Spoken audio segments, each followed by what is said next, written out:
Hello everyone. It's been a minute since we've done a stream. You might tell by my voice that I'm getting over an illness. Had about a week and a half long, 2-week bit with something. I don't know what it was. You just kind of get to a point where you're sick enough where you can't function, and you decide, well, maybe I should go to the hospital. And about that same time, I thought, well, if I'm sick enough to go to the hospital, I got at least some chance of not walking out of there. I figured if I was going to be sick and die somewhere, I might as well do it right here where I absolutely love to be more than any place in the world. It ended out that I'm finally getting better, but you're going to have to bear with my strange voice and my lack of energy a little bit. And I'll make a bargain with you. I'll try to produce some good content today and do my very best. And you guys will just have to cut me some slack. I'm going to go ahead and pull up the chat here, just so I can communicate with you guys if anybody'd like to chat. Oh, I don't want to... I'll be reverberating though, so let's see if I can get the chat to pop out. There we go. Okay.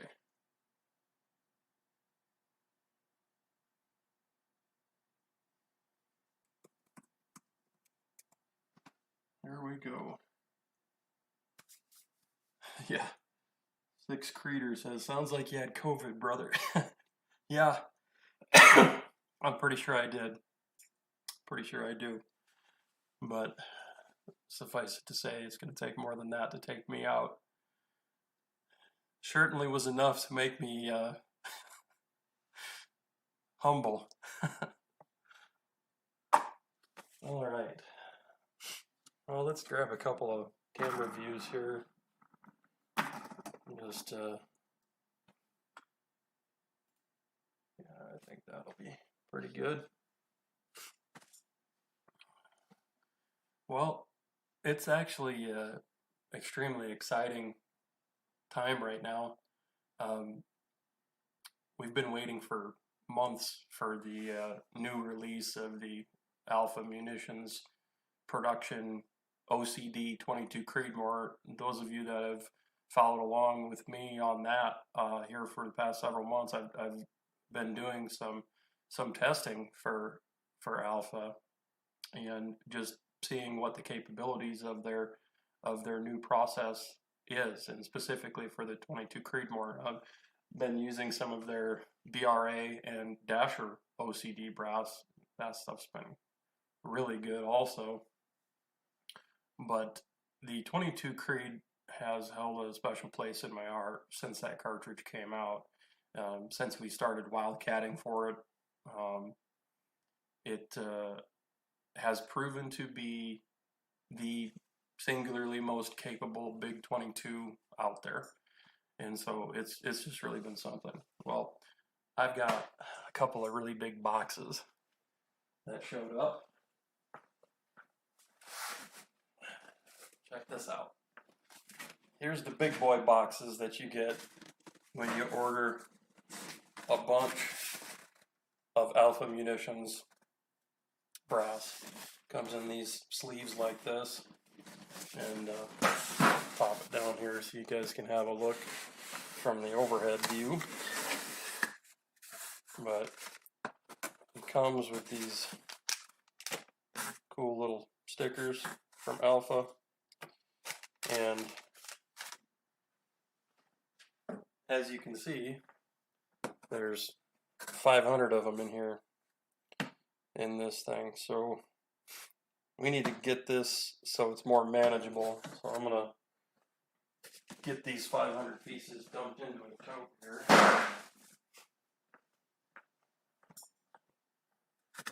But isn't that cool? See if I can hold this up without demolishing everything for the good camera here. Check that out. It's like a whole bunch of awesome in that box.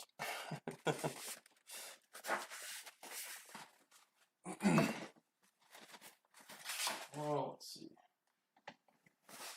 I wonder if these will all fit. I think the first thing we're going to do is just pop this little divider out of here. And they're so beautifully packed in there. I hate to do this, but there it is. We need to get them to where I can work with them a little easier. Look at this funny thing. Look. It's like refuses to to not be squares. Alright.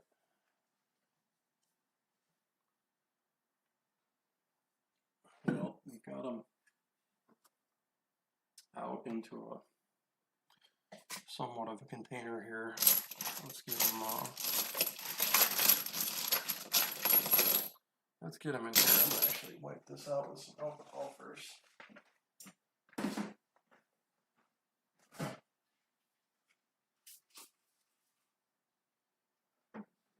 Don't need to have a bunch of sizing lube and junk stuck to the new cases, do we?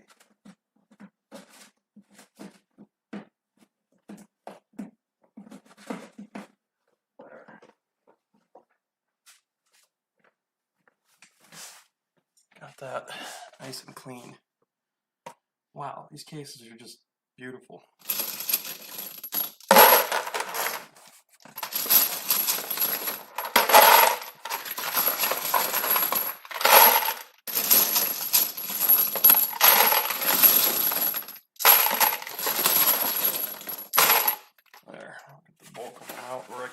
This a little easier.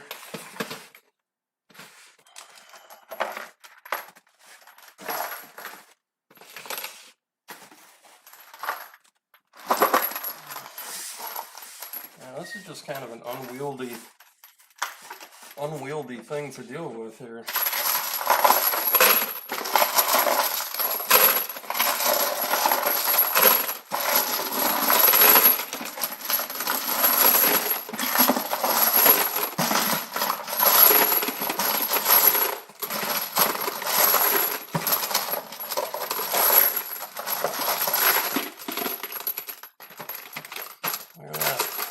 Need 2 containers.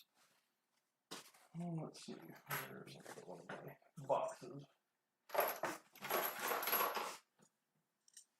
Oh, you know what? I'm going to use one of these. I can hold them all. One of these.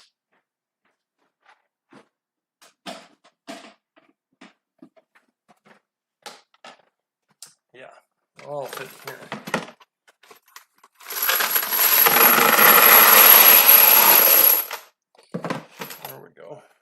Somewhere.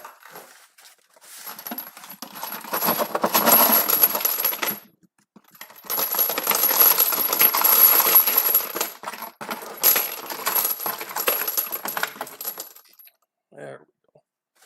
So there's 500 pieces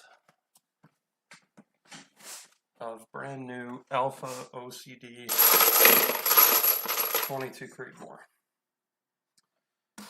So the idea here today is I'm going to test these things, and I'm just looking for what kind of uniformity they've been able to produce.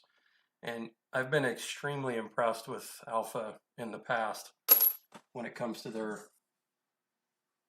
their ability to make consistent cases. And then too, I know that they have a tremendous amount invested in their QC process, and they're going for having every single one of these things inspected. Every single case that rolls off the line being inspected. Now that's a huge feat if they're able to accomplish that. And so what I want to do is just see a couple of really easy to digest measurements. So we're going to look at the primer pocket depth, and I've got my the awesome new Primal Rights digital primer gauge that we're going to use for that, the Primeware, and then I'm going to measure base to shoulder and probably overall length as well. And I'm just going to measure through, I'm just going to sit here and measure through a bunch of these cases. We might not get through all 500. Depends on how I feel, frankly, how long I feel like going on this. But anyway, we're going to get a pretty good window into just how consistent alpha can make this brass. And the 22 Creedmoor is a great case to work with to find that out. So first thing we're going to do is I've got the Primeware set up here. You guys can see the one camera there. I'm just going to quick, this is the Primeware is designed mostly to be a comparator, but you'll notice the 4th decimal place. This thing reads down to 1/10,000th of an inch, and that is well beyond what any reasonable expectation would be in terms of making a measurement like this. But if you do want to have the ultimate in precision, we do have this device that's going to be coming available, and you'll be able to see exactly how deep your pockets are and where your finished primer seating depth is. So we're just going to take a look and see how closely I've been able to get this thing zeroed. And I mean, being able to even hold something precisely enough to get to 1/10,000th is difficult. And you can see how if I move this little thing around here a little bit, it'll change. But moral of the story here is we're as zeroed as we can get, and so the measurements that we'll be taking will be representative. So next thing I'm going to do is I'm going to grab the correct collar. The Primeware system has these centering collars, and so we're going to go with collar number 2, and collar number 2 is sized exactly for 308 bolt face, or all of the cartridges in that family, the 308s, the Creedmoors, all the BR based stuff, BRs, BRAs, BRXs, Dashers, all that stuff uses that bolt face. Now another thing you'll notice is that when I actually press this on here, it's very difficult to get it held as precisely as I would want in order to even resolve 1/10,000th of an inch. So 1/1000th of an inch is fine, and if you look at the 3rd decimal place, that's where it reads out our individual thousandths of an inch. The 4th decimal place is 10,000ths of an inch. So keep that in mind when you're watching the numbers there on the screen.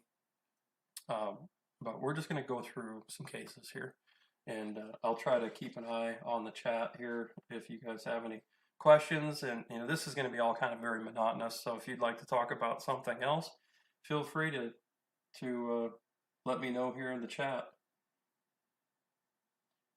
Okay.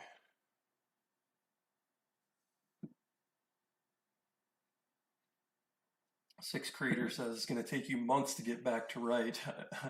I work in a COVID hospital, and it's been a long 2 years. Yeah, we'll see about that. I've got a stubborn streak about 1.5 miles long, and so we'll see.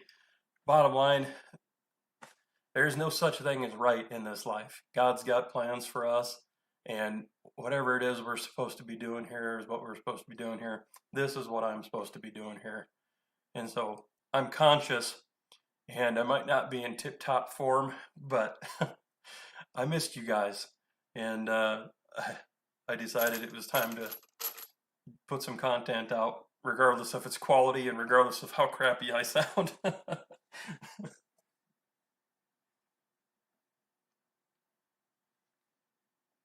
Okay, well, let's just get started here. I mean, I'm not going to go through and spend a ton of time writing down all of this, you know, the measurement from each individual case. What I am going to do though is I am going to record. I am going to write down. Where's my pen? Like my pens just keep walking off on me.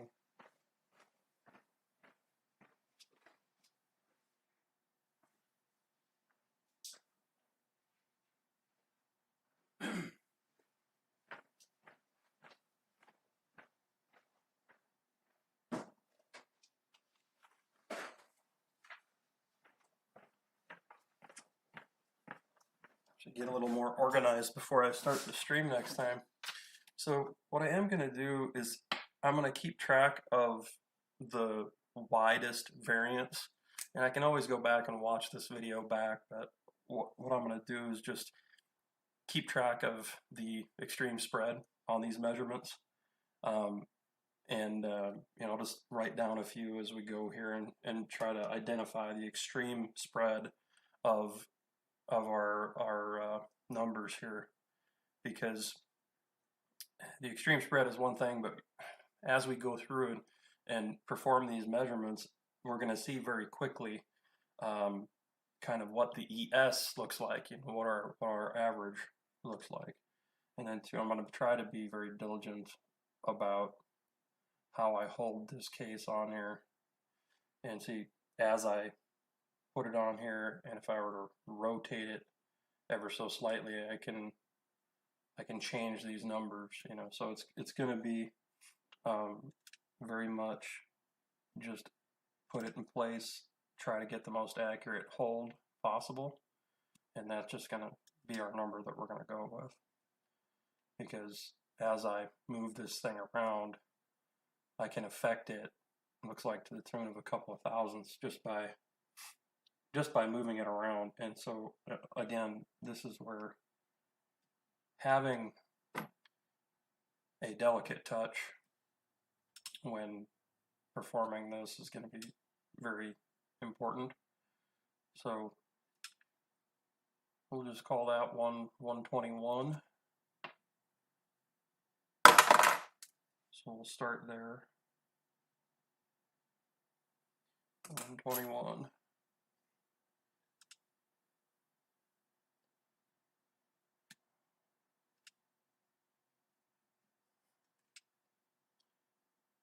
And 120.5.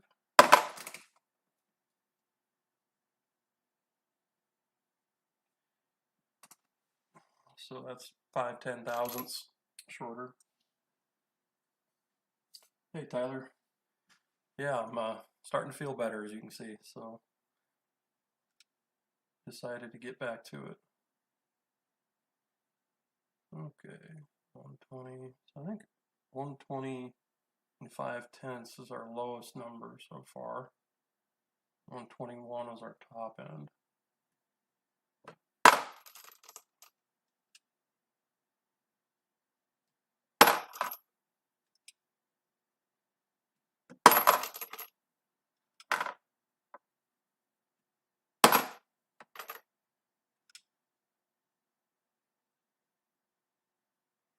Okay, we got a 120 even there.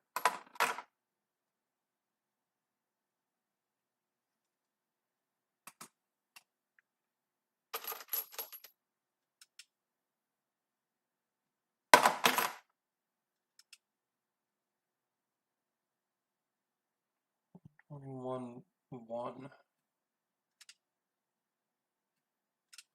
Yeah, see, just by okay, I can alter the measurement.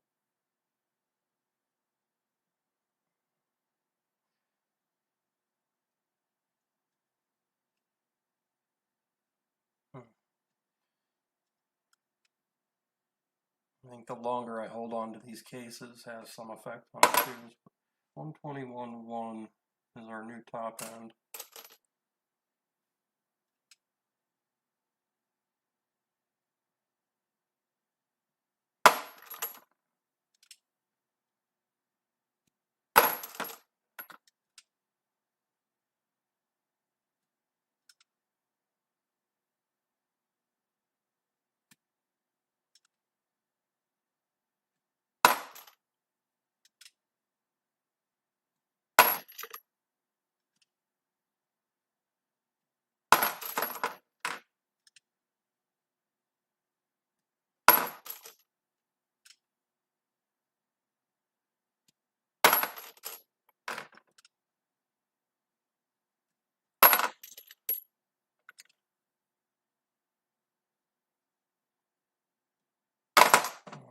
stuff is remarkably consistent so far on primer pocket depth. Yeah, that's the thing. I gotta be careful not to get it. If I push it off axis a little bit, it's easy enough to throw a false reading. Yeah.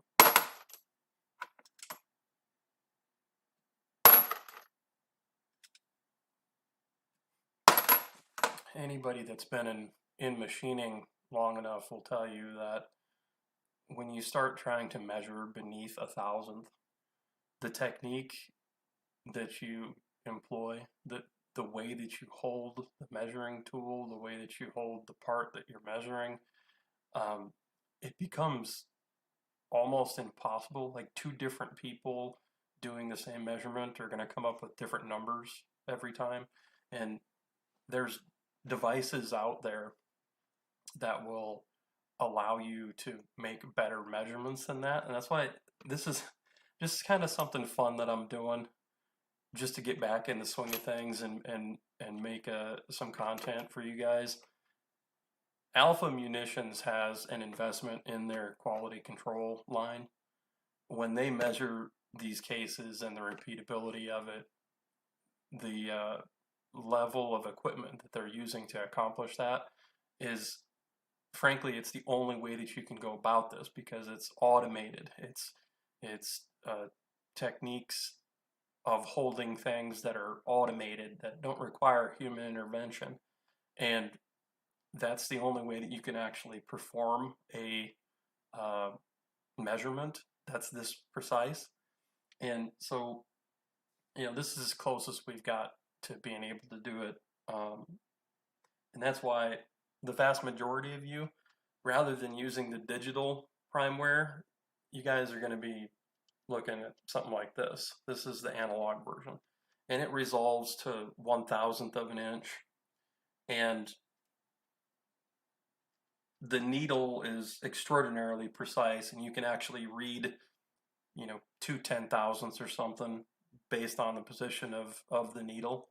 But trying to resolve one individual 10,000th or even two, 3 10,000ths, it's beyond what any human hand can do. So keep that in mind when you're looking at these figures. This is just kind of a fun little exercise that I'm doing. When you're considering the extreme spread that we were seeing so far, which were 121 and 1/10,000th, and on the bottom end we're at 120, we're seeing 1,000th of an inch of extreme spread across the cases that we've measured so far.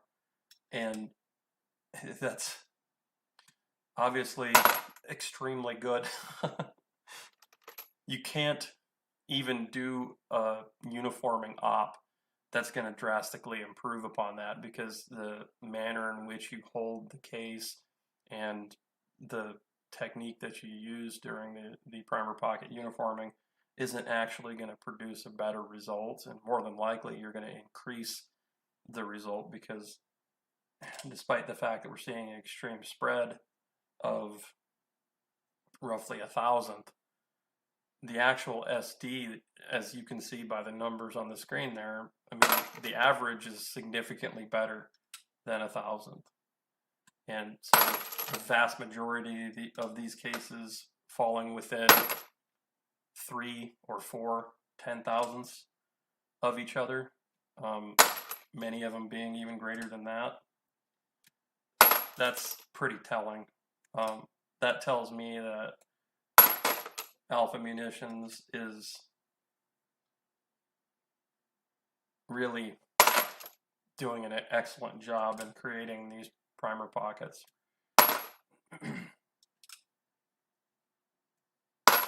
And that's the thing that I look for is, if you have the brass this consistent in one area, especially the primer pocket depth, and it's not a trivial thing to get the proper depth. And so when you're evaluating a brand new lot number of cases, this is, hey, got one that might be actual, nope, just the way I'm holding it. Yeah.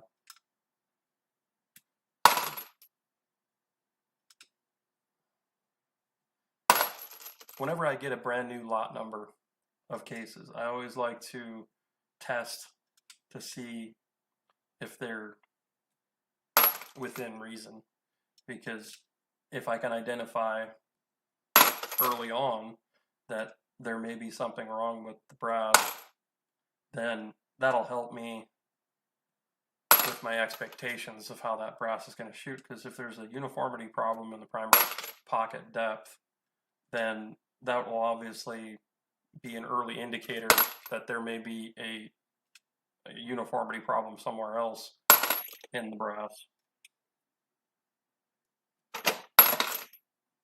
Yeah, you reach a point where you see the measurements being so consistent that there's not going to be a sense to continue doing that for all 500 pieces here. I've got another 500 sitting over there, and once you've evaluated your lot number and you've been able to determine just exactly how consistent it is, then you can just spot check as you're going through. And I mean, these things are by and large within a few 10,000ths of each other, and it certainly eclipses my ability to actually physically hold the thing to take the measurement. I mean, when I can put this case on here and then I can just shove it to the side and induce, you know, nearly, yeah, I mean, it's like several 10,000ths, maybe even a thousandth, just by shoving the case head around on the top of the measuring device. I mean, that's some indication of just how unbelievably tiny 1/10,000th of an inch is.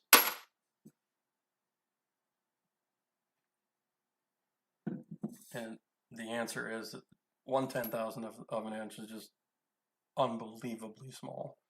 It's difficult to even fathom how small that actually is.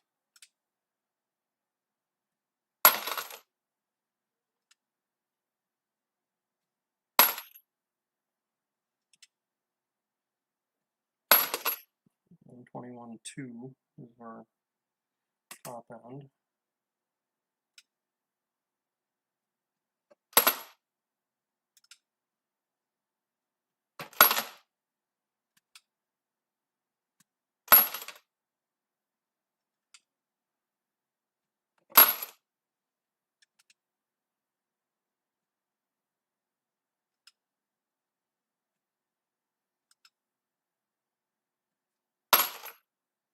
And see, every once in a while, one will come up short, and it's like, okay, how am I holding it? You know, like, is that just the nature of how I'm holding it? I can take the same case, not change how I'm oriented it, and I mean, I can come up with about a 5/10,000, 6/10,000ths of error.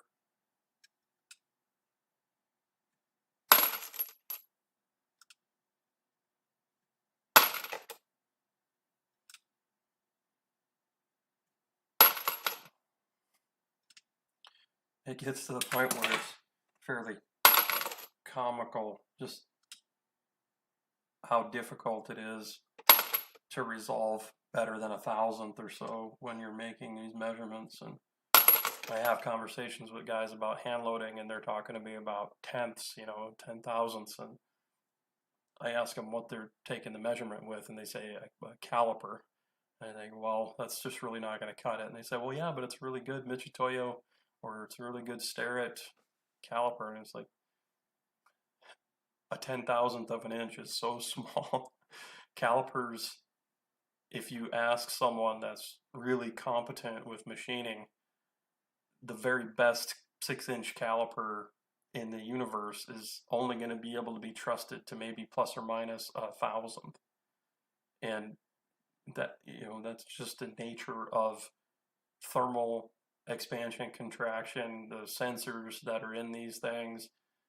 There's just a huge amount of variance that, despite our human inclination to want to talk about it, and we want to be precise, right? Because we know that that's what we're supposed to do. We're supposed to eliminate the variables in this process, and we want to talk about things finitely. And a lot of folks, they talk about these things finitely because it makes them feel intelligent. And there's a truth that's missing from the discussion. And you know that I'm never one to advocate for leaving accuracy and precision on the table. And so don't misunderstand what I'm saying, and that we shouldn't strive for the most accuracy and precision. But we need to have an element of truth present all the time. And that element of truth means that the devices that we're using are going to be only so capable. Our usage of those devices is going to depend upon our experience level and just exactly how uniformly we can operate those measuring tools. And the answer is, most people, I mean, you guys that are watching this, you're construction contractors, you're ranchers, you're all kinds of things that are not machinists, okay? And even inside the world of machining, there's a subset of professionals. Their whole profession is the measurement of things and certification of measuring equipment. And so for us as hand loaders to say that we can sit on our loading bench and be able to resolve a 10,000th of an inch one direction or the other, frankly, it borders on absurdity, and there's an element of truth that just doesn't exist in that conversation. Jory Humphreys here, he says, you're literally holding a metal scale with a warm hand the entire time it's being used, so it's constantly growing. That's exactly what I'm talking about. It's like there's an element to truth to this that we have to bring with us, and we should strive for perfection with the foreknowledge that there comes a limit to our ability to use these measuring tools and the tools themselves and their ability to resolve this stuff. And so I hope everyone has the capacity to think about that a little bit and realize that this is a fun thing that we're doing, demonstrating that, wow, Alpha Munitions has the capability to produce a primer pocket depth that is within a few 10,000ths of each other. The reality is, it's actually better than I'm able to demonstrate. And the reason for that is because the disparity in how I'm holding the cases, and despite the fact that the Primal Rights Primeware Digital has just the indicator by itself, our cost on the indicator is like $500. Okay, so the indicator itself is one of the most advanced digital drop indicators that exists in the world. And despite that fact, there's just too much of a variable in how I'm presenting the cases. And I could create a custom collar that would very, very tightly fit these cases, and I could probably do a little bit better and be able to be taking the measurement in the same place more uniformly each time. But you run into the point where you reach past positive returns, right, where the effort that is expended doesn't net you any positive gain. And so the next logical question then is, Greg, what is good. And I say, when it comes to primer pocket depth, if you're seeing an extreme spread of like 1,000th, that's good. That's going to cover most anything. And then two, understand that in order for you to even see that and be able to measure 1,000th effectively, well, you need this tool. There's not actually another tool in existence. That's why I have invented and patented this tool, is because in order to perform this measurement prior to today, there hasn't actually been a tool that can even come close to allowing you to take this measurement in this capacity. And so frankly, if you're able to see primer pocket depths with an extreme spread of roughly 1,000, and we're seeing an SD here on these cases, I mean, what would you guys say that it is? I mean, you've been watching, you can sound off in the comments with what you think, but I mean, we're seeing like standard deviation somewhere in the neighborhood of about a half of, like, I would say it's probably 4/10,000ths, you know? I mean, I'd have to go back, watch through, and actually record the figures.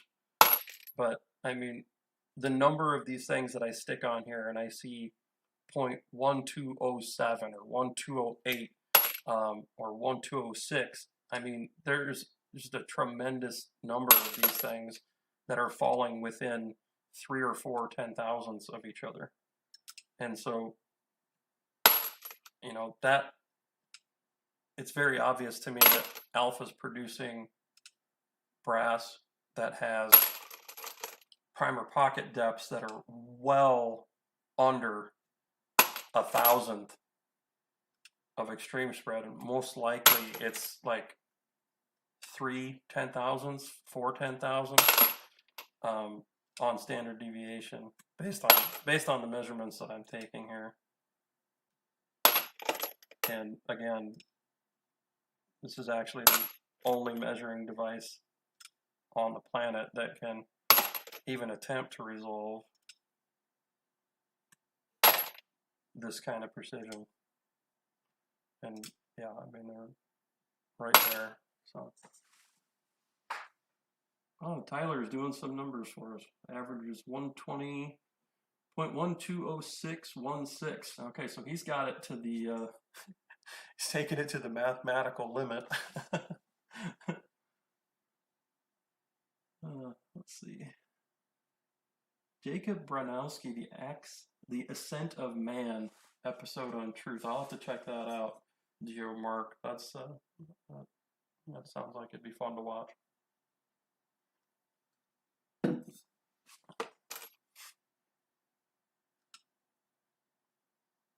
I didn't feel super excited about sitting here and punching a bunch of numbers into a spreadsheet. Now, I can have the digital primeware export my readings to an Excel spreadsheet. I just haven't actually played with that yet. But I know the capabilities there in the app. I wanted to just have some fun today and take some readings. Yeah, so if the average is 1,206, you know, realistically, our SD is going to be significantly better than that. You know, deviation from the mean is basically what we're talking about when we're talking about SDs. And yeah, so I don't know, 100 and whatever pieces into this thing, and it's kind of pointless to continue, because in the event that I find an outlier, you know, like I would have to discover it somehow by measuring all of these things. And I think if I did small batches, then it's no big deal. You know, you can sit and measure 100 of these things, no problem. And if I was going to put together a batch for a match or something, you know, where I was putting 300 pieces of brass together. I still don't think it would be that big a deal. The guy set out to do that specifically, but it kind of goes outside the scope of our stream here, because this is going to take quite a while. And then done correctly, you'd have to measure each piece multiple times and then average it, because like this piece right here, for instance, let me stick this on here, and 1206. Okay, so I take it, disconnect it from my hand, stick it back on here, and we're 1209. And so I do the same thing, rotate it, take another measurement, 121, and you can see how just by changing how I'm presenting the case, I'm able to alter that number. Now, there's a true number, but it has to do with exactly how consistently I can present the case. And so if I did that 10 times for each piece, I'd run into an average, and the average would be similar to the average that we're seeing on the outliers anyway, right? So even if I did do that, it wouldn't really tell us much more than what it's telling us here, because the average of how I'm presenting the cases is being presented across the number of cases. And I mean, the number of these things that's hitting within 2 10,000ths of each other is astonishing. And then the outlier, 4 10,000ths, 5 10,000ths. I mean, like, it's very indicative that they're very uniform. So let's move on to checking something else out. I'm going to grab my caliper, and we're going to take a shoulder datum reading, so a base to shoulder measurement. And we're just going to see how consistent these things are. That's a much too large diameter there. 450. Oh, that would explain it.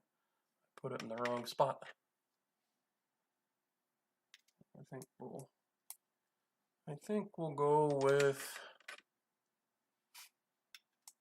yeah, that's pretty good engagement there. We'll use a 400 diameter headspace comparator.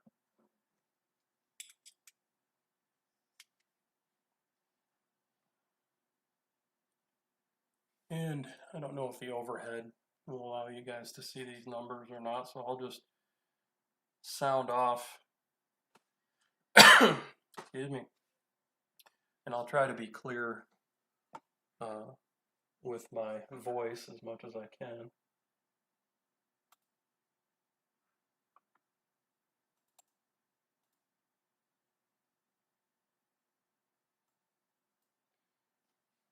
You guys can see a little bit there. All right. So I'm just going to go through these ones that I have measured already, and we're just going to take some headspace readings off of these things. Now again, technique, you know, like how I'm holding this thing, how I'm rotating the cases, you know, the amount of pressure that I'm putting against it. I'm going to try to be as consistent as I can with that. So we've got 1.5165 on that particular piece.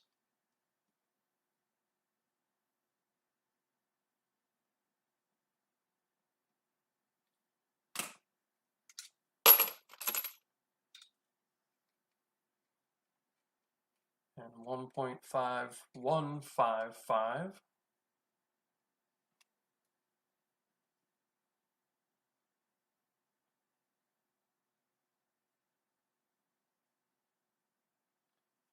So again, that's 1,000th, right?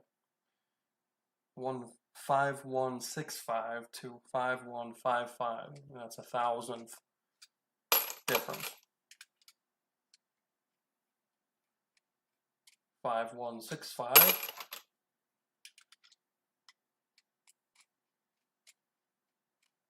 517.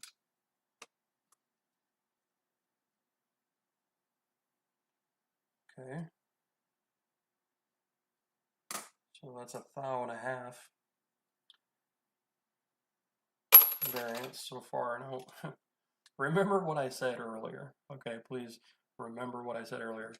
This device that I'm holding in my hand is not capable of measuring to 1,000th plus or minus.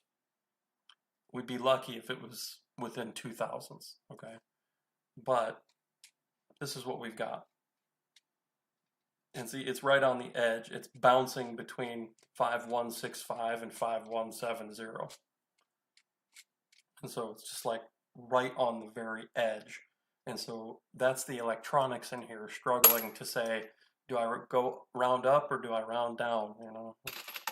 So that is very difficult. 5.165.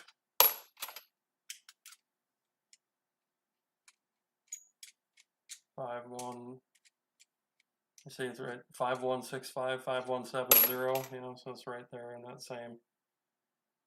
same little flex zone. And the more I handle the case, the more it's going to change. Again, 5.165, 5.170, 5.170, 1.5165. So 5.165. So right there.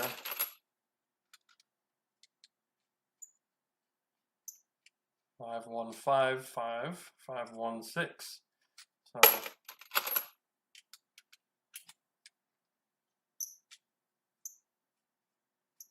5.165. Yeah, see, I mean, I'd have to measure all of these for this to be worthwhile.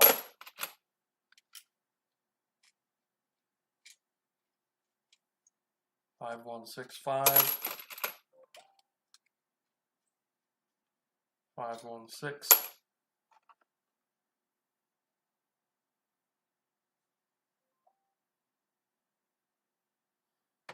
Yeah, I think I'll take a call. Customer has a question about mounting a CPS. Well, let's take this one real quick.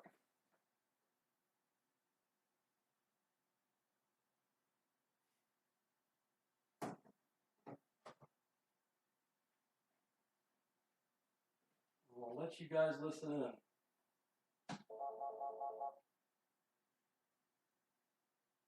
Oh. Okay. Hello, this is Greg.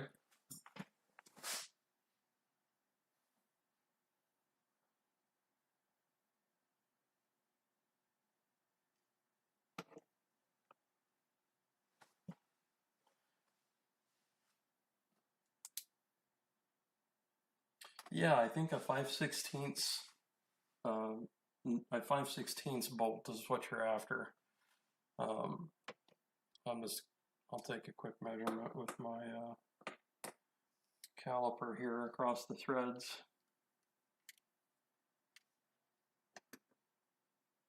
Yeah, I'm measuring 3/16 across the top of the threads on the bolts coming through mine here, so I think that should probably work for you. You betcha. Anything else I can get for you?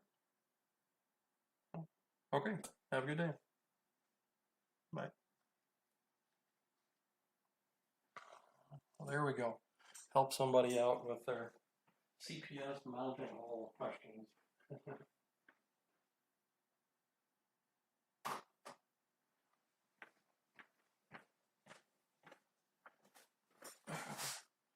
Well, are you guys starting to notice a trend here? GeoMark asks, does Alpha use optical checking for their manufacturing process? Yes, they do.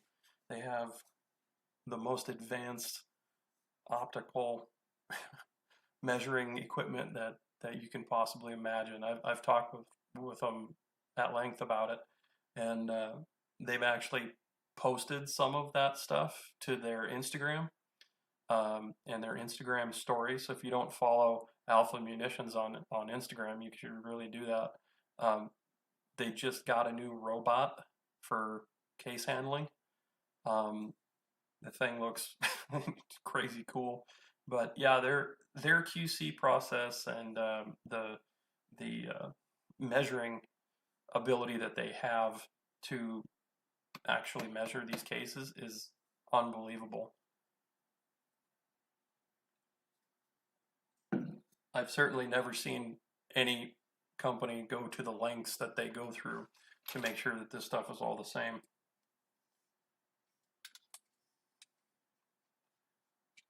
.516. Ooh. 5165.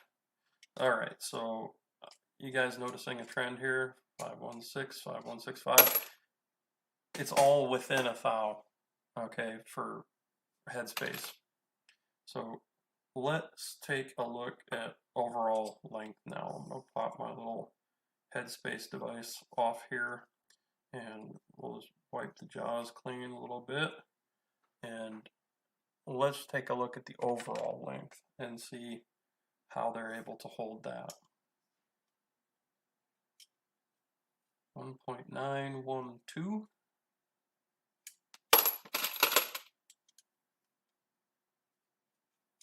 1.912. Oh, let's see, slipping out there. 1.912. Yep, right on the nose actually. 912. 1.911.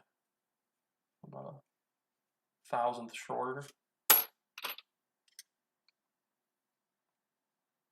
89115. 1.91. So looks like that's our bottom end, 1.91.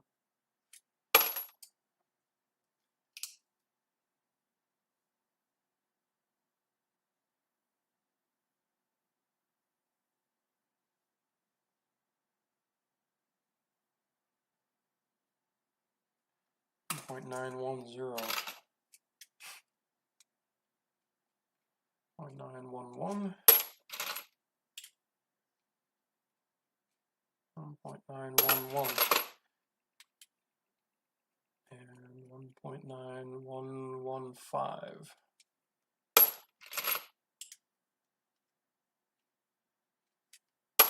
115. 115. 12. I'm going to call it 1.912 as our top end. I haven't seen one longer yet.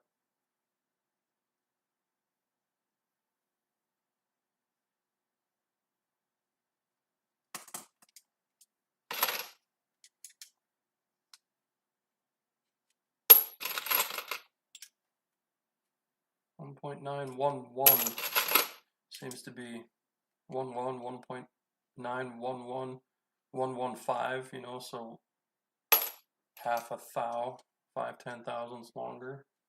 0.910.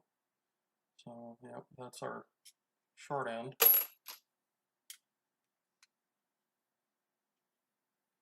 9115. 9105. 915. 110. 115. 912. 115. Yeah, 9115. 110. And 115.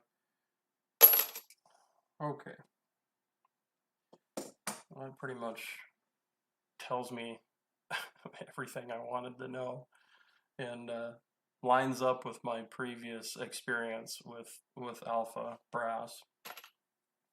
The stuff is consistent to the point where your normal hand loading measuring equipment just simply is not going to be able to tell the difference.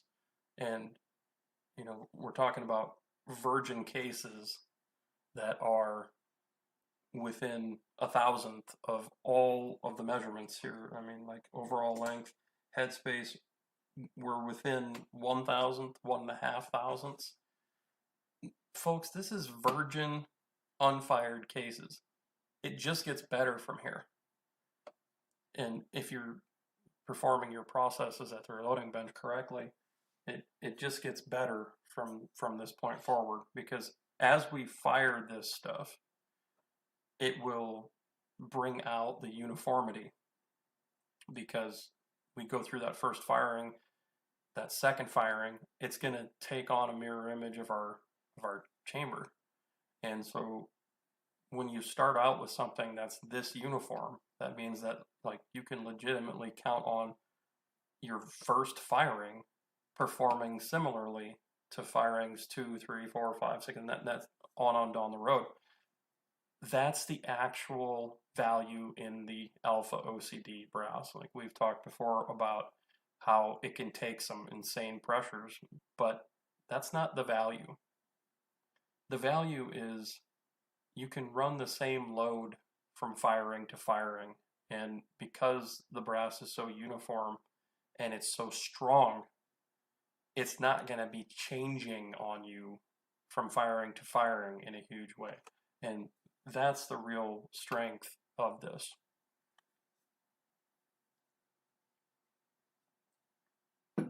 That stability that comes along with brass that's this strong and that is produced this accurately.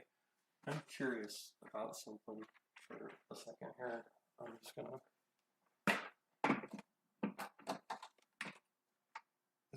I need to be very delicate with how I do this, but I just want to take a look at something real quick.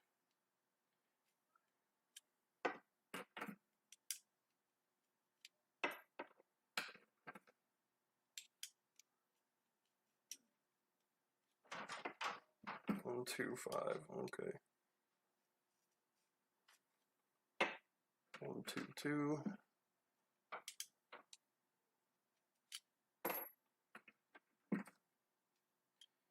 I'm just curious. I've got a different manufacturer brass here, and I was just curious what kind of measurements I would see across it.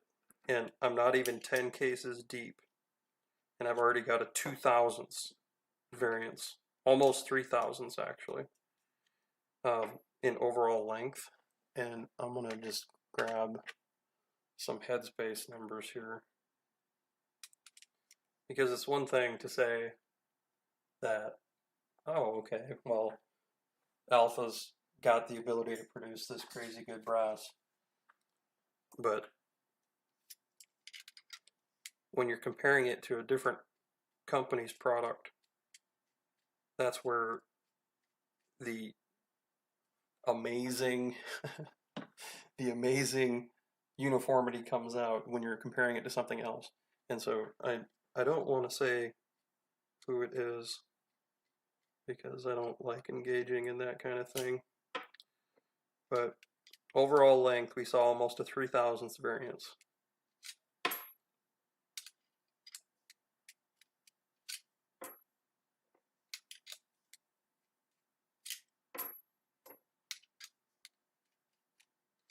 And so far, let's see, I'm just a couple more cases here, and I measured 10 of them.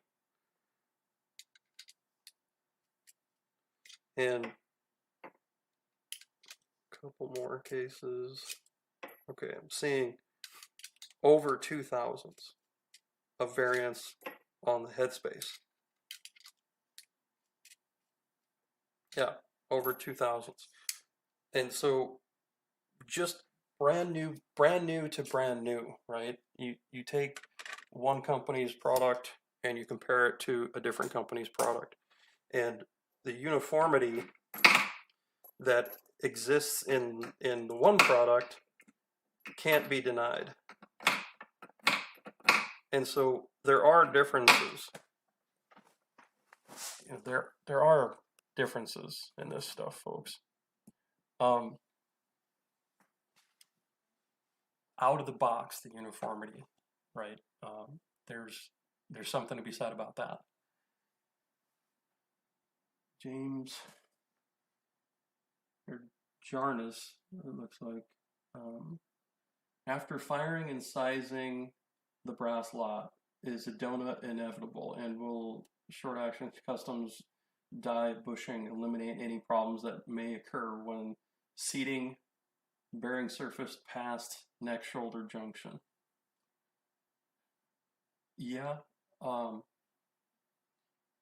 wouldn't go so far as to say that a donut is inevitable. I don't think that that's true. I think that using certain loading methodology and certain products, I think that it is probable, but the nature of how the short actions customs bushings are created, it makes the eventuality of a donut not probable, very not probable, and that's just the nature of how those short action customs bushings work, where the bottom is opened up and a larger diameter, and then the top portion of the neck gets actually fully sized. So the nature of how that works, it precludes the formation of a donut. It's not probable that a donut exists there. Let me get this out of the way since we're pretty much done over there.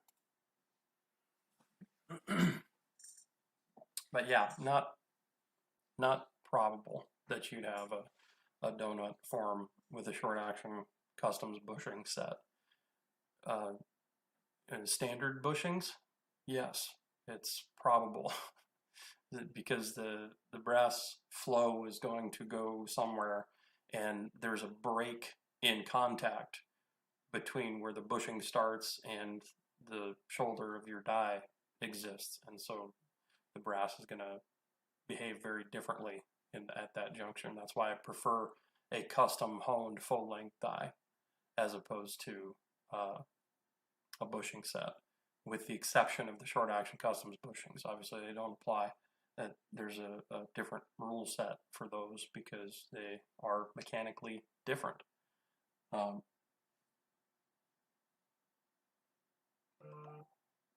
Nailed the name pronunciation. Good, I'm glad, thank you.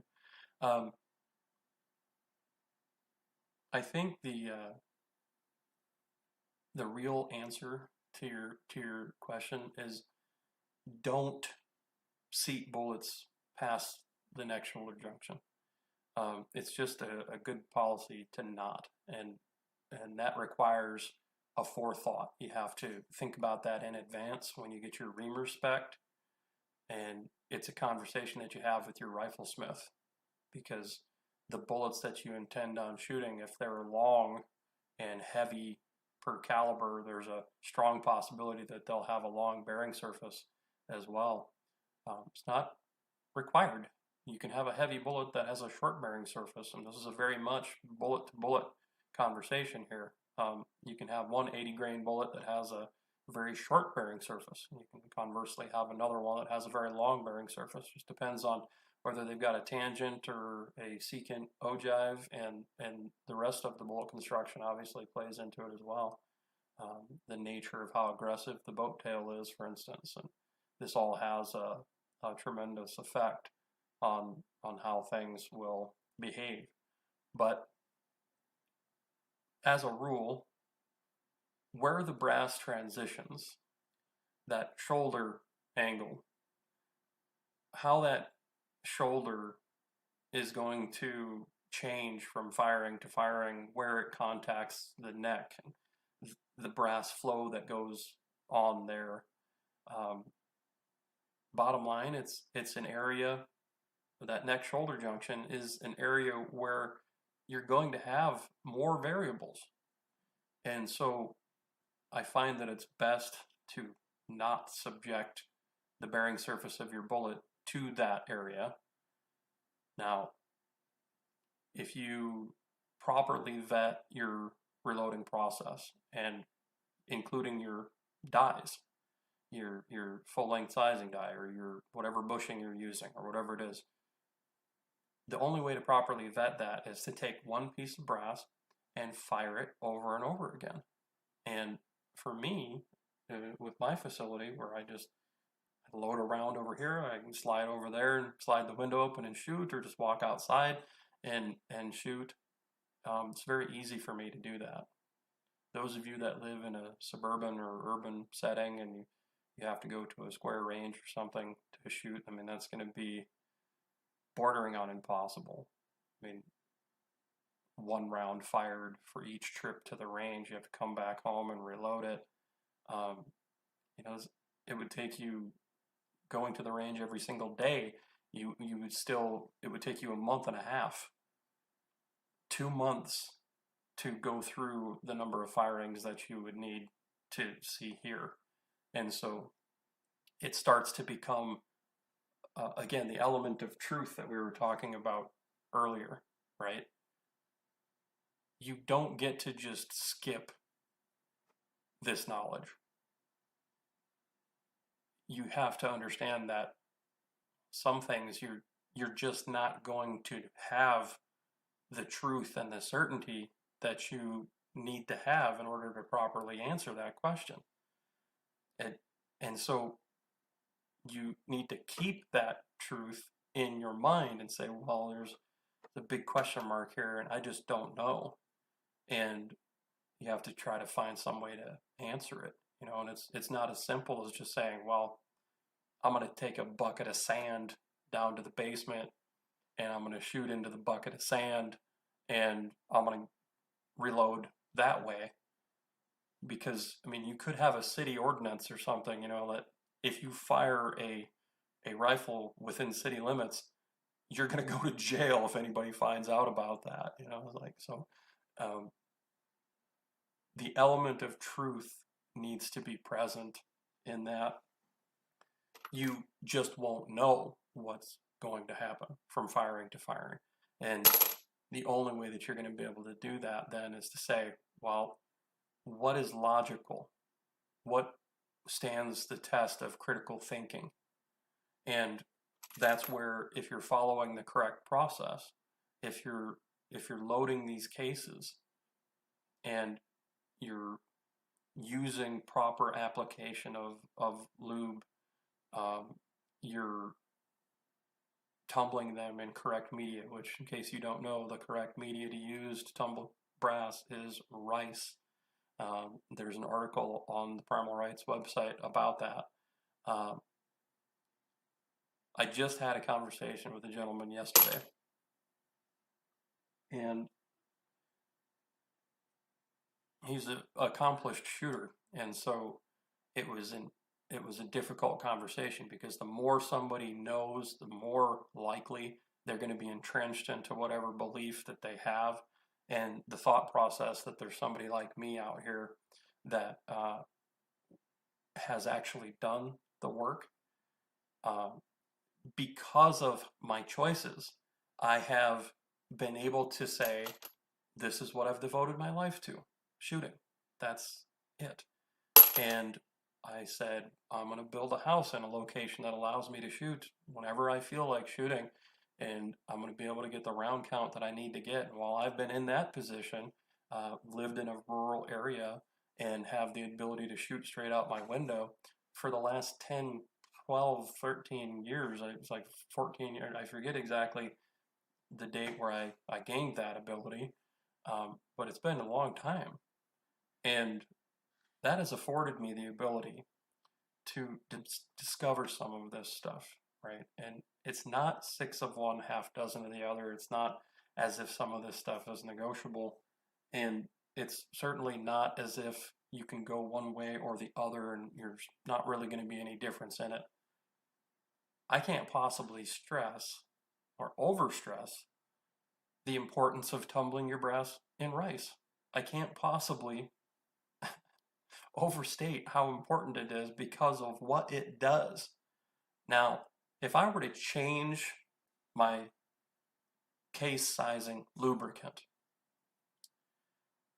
then all of a sudden it might not be that important that I tumble in rice. Maybe not, right? Well, why is it so important that I tumble in rice?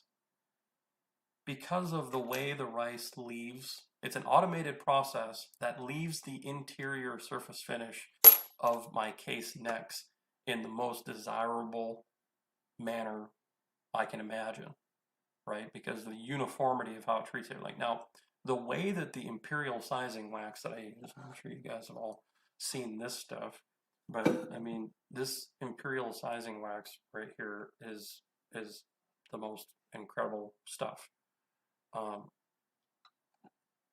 It allows me to put the lube on the cases uniformly, and it allows me to make sure that not only that it's on there uniformly, but I can deposit some of it on the inside using a little bore mop. You know, you guys that have watched previous episodes have seen that, where I just twist a little bore mop that's been soaked with this Imperial Sizing Wax. The nature of how the rice interacts with the Imperial wax during tumbling. There's something very, very specific about that. And so this is to the point where all of my previous methods of dealing with my necks and the neck tension, I hate that terminology, neck tension. But all of my previous methods, trying to use dry neck lubricant, you know, moly sulfite or the HBN2 and all these different dry lubricants that I would use to try to fix what was broken inside the case neck, right? Because if you this goes back to when I was using stainless media to tumble. I would always have problems that would arise either immediately or after the rounds had been sitting in the ammo box for a month or something like that. You know, there would be just, instead of having a 3-inch group at 600 yards, I'd be having 6, 7, 8-inch groups at 600 yards. And that's just crazy, right? Not being able to shoot MOA at 600, I mean, that's just crazy to me. And so this was a problem that needed to be solved. And I had to find out, like, okay, why is this happening? And okay, I try a nylon brush in my necks, you know, because a lot of guys said that that's what you're supposed to do. I'm like, okay, that doesn't work that well. It's not uniform enough. Reliant on me doing it and how uniformly I can do it. And then by the time you do the first one, and then by the time you get the 150th or 200th one, well, then the brush is actually changed. It's not the same anymore. And because of that, it's not producing the same results. And I tried a bronze brush and a brass brush and all these different methods. And then, okay, so you take a nylon brush and you coat it with moly or HBN2 or some other neck lubricant. And I tried them all, and they're all messy and they're all stupid to deal with. And still, right, I would get really good results one day, and oddly, it wouldn't hold. Next day, it would everything's all over the place now. And it wouldn't hold from firing to firing. It would always be different. So it dawned on me, this has to be an automated process, and it has to be a process that's batched. It can't be something that's 1-1-1. It has to be something that my whole batch of brass is getting subjected to it at the exact same time for the exact same amount of time. And it's the same thing happening to it all the time, right? And that's where the rice really started to come in, is I can run this, as much of this brass as I need to in a single batch. I can run it for as long as I feel like I need to. And the rice picks up and absorbs the carbon residue, the Imperial Sizing Wax. It just like absorbs that stuff into the grain structure of the rice itself, and it basically polishes while maintaining that lubrication on the inside of the neck. And that was a gigantic revelation in making my shots happen the way that I need them to from shot to shot. And like, why does any of this matter to me? Well, I'm trying to shoot a prairie dog at like 800 yards, like, so a prairie dog pup is like this wide, like they're tiny. They're the size of like a striped gopher when they first come out. And trying to hit that consistently out to 6, 8, 900,000 yards, whatever I might be wanting to do that day. And if it's calm enough, right, I'm going to be asking for that. I'm going to be saying, well, listen, I want a 1-to-1 ratio of rounds fired to prairie dogs hit at 800 yards. And that is where this all started to matter, and to such a degree. This Alpha OCD brass has been the only brass that I have actually used where the first firing performs how the second, third, fourth, fifth, 10th, 20th, 60th firing, it performs the same each time. I don't have to change my load, the expectation of what I'm seeing from shot to shot, from firing to firing. I don't have to change anything. And by having brass that's this good, it has actually shown me that my process is good. Because if you don't have a result that's good enough, you don't know where to look for the thing that's broken, right? Because is it just something wrong with my load? I'm not tuned. I'm not right in the middle of my node. Do I need to, back off 2 or 3 thousandths of primer seating depth? Is that the problem? And well, if your brass isn't stable enough from firing to firing, you can't get on top of what is going on. And you know what I discovered? And this is a very recent thing. I mean, I discovered this within the last year. The brass isn't as good as we thought it was from other companies, right? The brass wasn't actually as good as we thought it was because we're counting on it being the same from firing to firing. We're counting on it flowing appropriately each time. Until I started working with the Alpha OCD brass, I didn't actually realize that all this time it has been the brass that's holding me back. When I have a round that comes out and it's 2.5, 3 inches outside of where I expect it to fall at 600 yards, there's so much that you can apply the blame for that. And obviously blaming it on the trigger puller, that's everybody's natural inclination.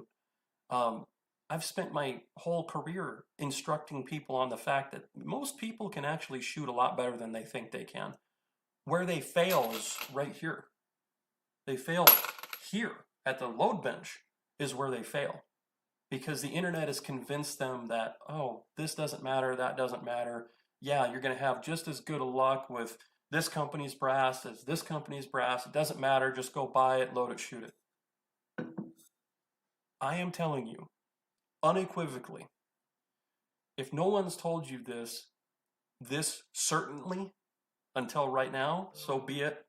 I'll be the first one to tell you.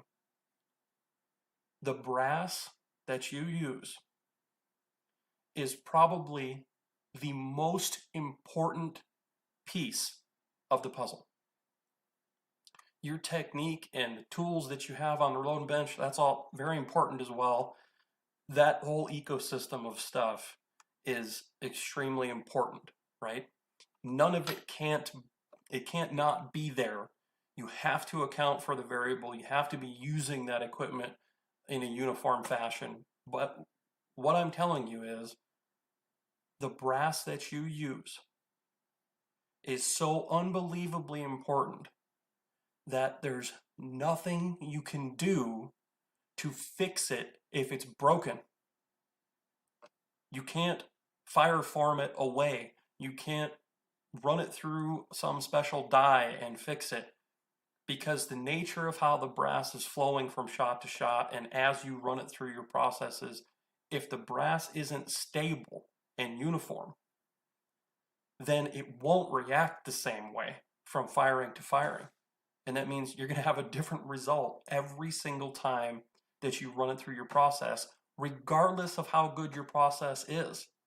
And that's why this Alpha OCD brass, all of it, right? I mean, I haven't had any experiences with any of it that hasn't been this way. Whatever they're doing to create it has shown me how unbelievably important it actually is that you start with brass that's stable.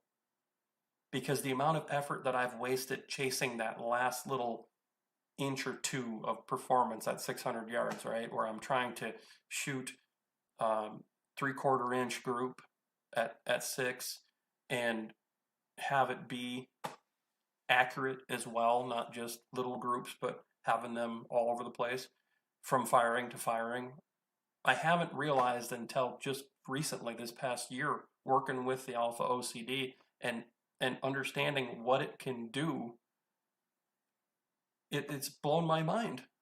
It's the most significant advancement in my understanding of what it takes to get that type of finite performance. And I don't know what to say other than that, right? Because the rest of my process, I have experienced how good the process is and how well it works, but I haven't been able to actually understand you can't actually take a really like the process is perfect, but that process won't overcome this. It will. Prior to this, I thought that I could take some so-so brass and through the act of culling, measuring, testing, if I put enough effort into the brass from firing to firing, and I start out with 100 pieces, I'd cull my way down to 50 or 60, and by the time I get 3 or 4 firings on it, I feel like I know it well enough to where it's going to be doing the same thing. But no, I was deluding myself. It wasn't true. Instead, what I realized was that from firing to firing, the culling process would never end.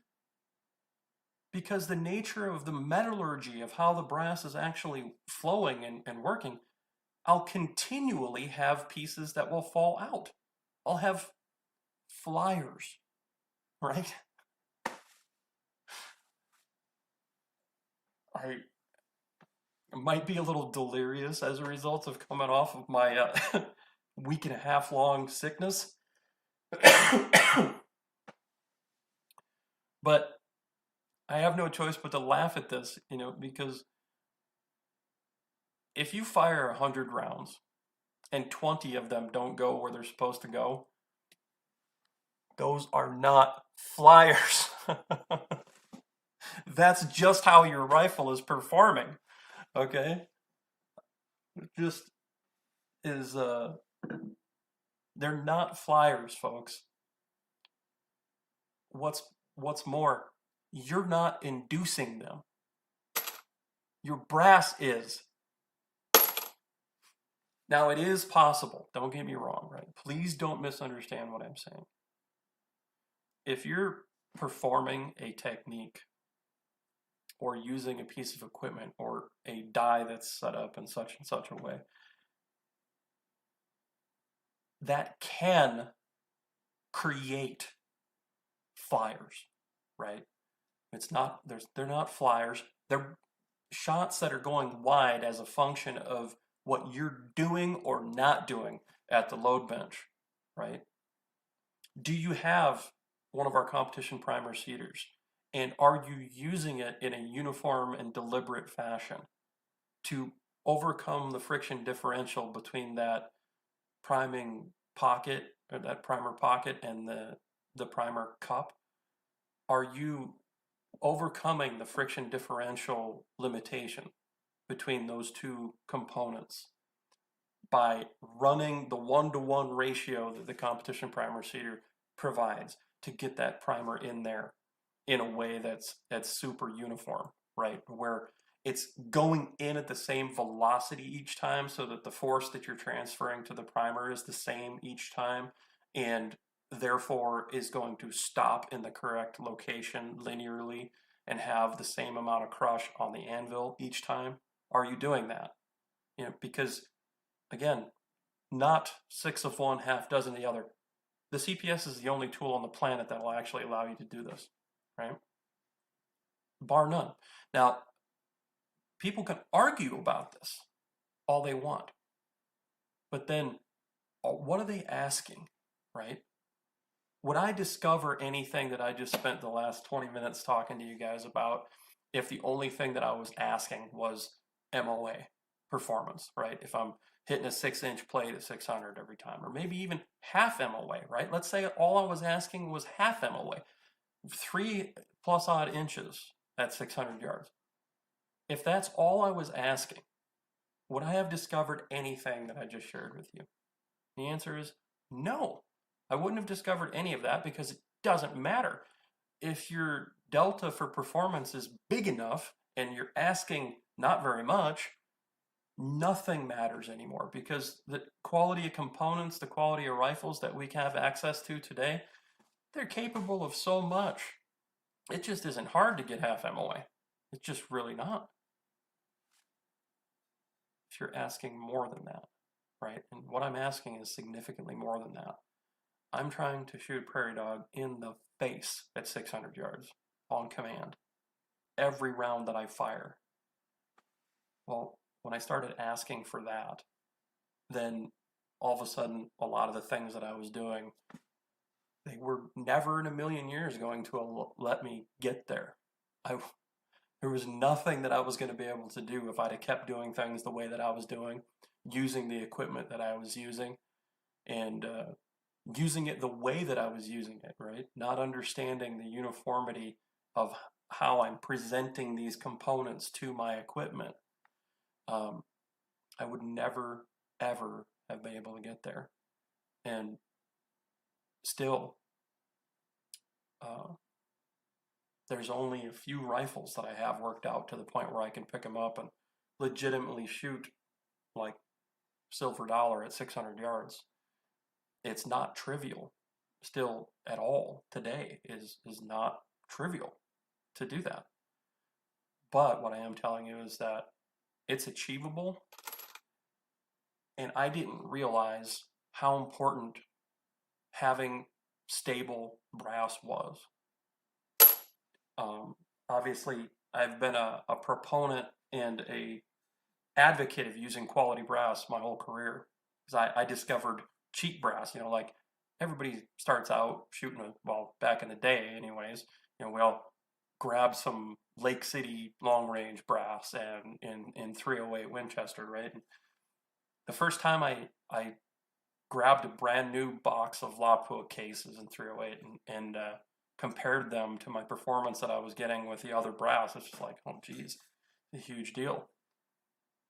But I never realized how important it is for the brass to not only just be good, it needs to be of a certain pedigree, a certain quality, but stable.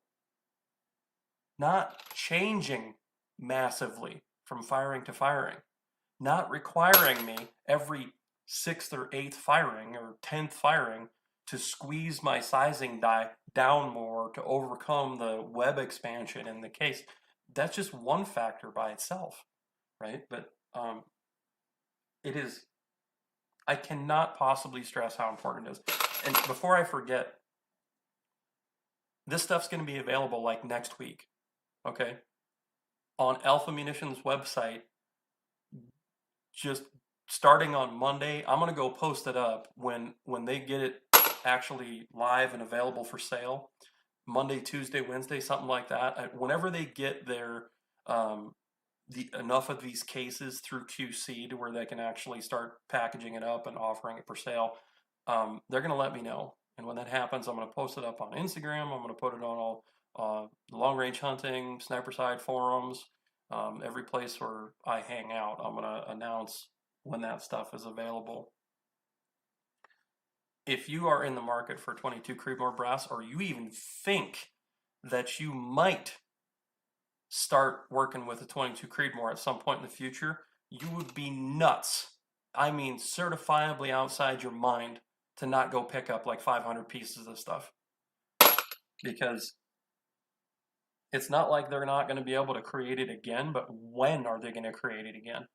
The demand for this Alpha Munitions product, this OCD stuff, in all of their different cartridges that they offer, is so unbelievably high.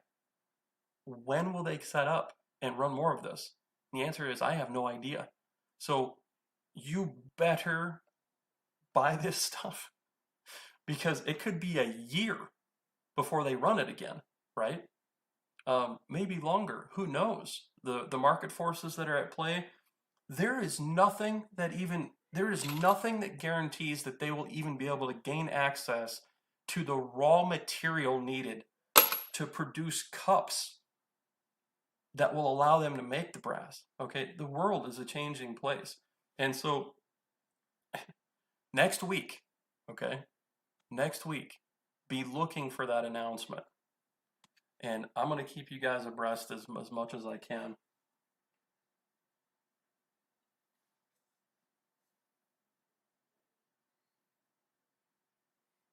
Kent Hall, he asks here, does it react differently to annealing or need to be annealed over the life of the case?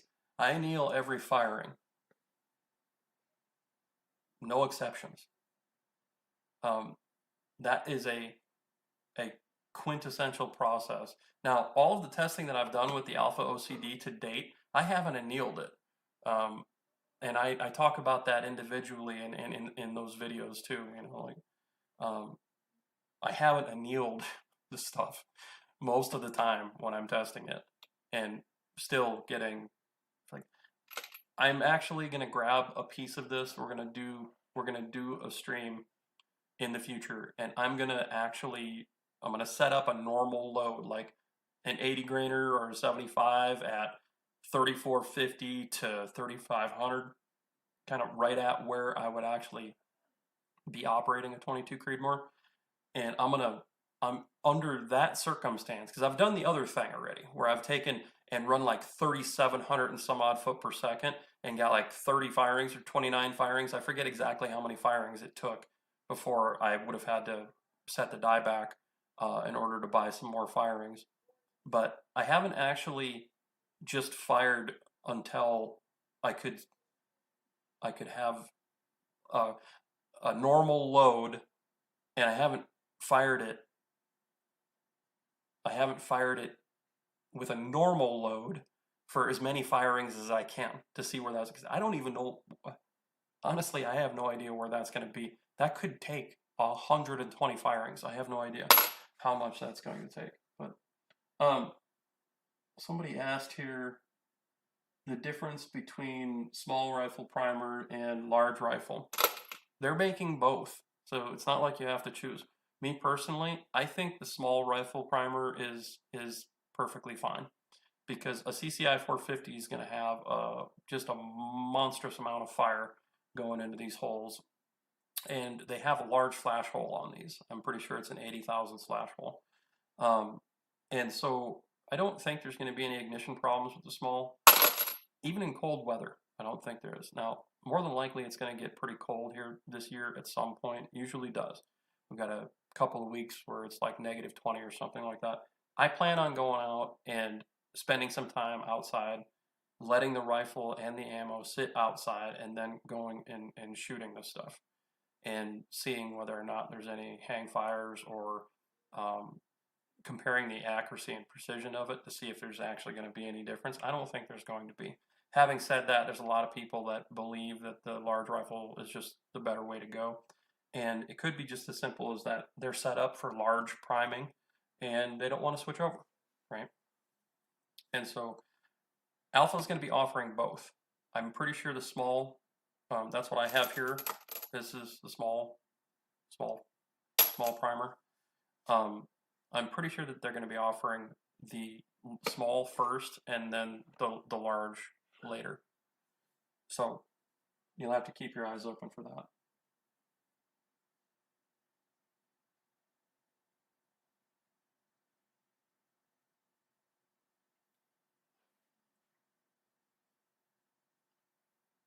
Oh, let's see.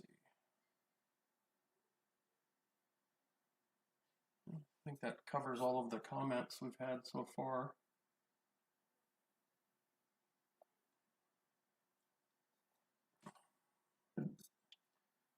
Well, and I think that's about all I'm feeling up for today. I can't get over how uniform this stuff is. First thing that I'm going to do is go and run it through my Gerard. Take that ID chamfer that I run a 50 BMG cutter in a Gerard. It's got a nice big rounded radius, and that gives me the inside, nice smooth inside. I don't like to have a really super sharp top of my neck wall case mouth. I don't like it to be like super sharp, razor sharp. I like it to be gentle. The 50 BMG cutter that Gerard has, I set that up in all of my cases because it, instead of being super pointed and create a very razor sharp case mouth, it leaves it nice and rounded. And so I'm going to run these 500 pieces probably and get them uniformed. Maybe I'll do a stream when I do that, but I think that's all we're going to do here for today.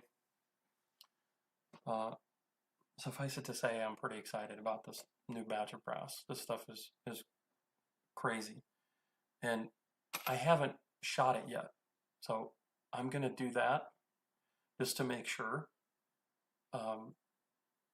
They told me that they improved it from the last pre-production batch that I was working with. How that is possible, I have no idea, but I intend to find out. So we're going to sacrifice a couple of pieces. We'll see which day we end up doing that. If you haven't already, subscribe to Primal Rights on YouTube. That's what you're watching right now. Go down to the bottom right-hand corner, click subscribe, click the little bell notification icon, and make sure that you've got all of the notifications turned on. And when we stream again in the future, you'll get a notification that we're going to be going live. And you'll also get notified in the event I upload any new content. If you are on Instagram, or if you like following on Instagram, I always do stories and cool pictures, and a lot of stuff happens on Instagram first. So if you don't follow us on Instagram, or if you don't have Instagram, think about getting it, installing it. It's not toxic like Facebook and Twitter and all those other things. It's actually pretty laid back on Instagram. So if you would like to engage with me on another platform, think about getting an Instagram account and following us there. And then, of course, please share this content with all your friends. Send links, send the suggestion that they subscribe as well. It helps us a ton with our viewership. We also have added a donate button on the top of the primalrights.com website. It's also on the online store where you can just come and donate. And frankly, this camera that I'm talking into right now, insanely expensive. The lenses for it, it's insanely expensive. All of the tooling and all of the different equipment that I use for delivering all of this content, that is all very expensive. And so your donations, it helps tremendously. And there's tons of different levels that you can commit to when you want to do a donation. We appreciate all of them, and we appreciate all of you. And so thank you for joining me on my first stream as I'm back to the land of the living. And I look forward to our next content creation session. Have a wonderful night, everyone.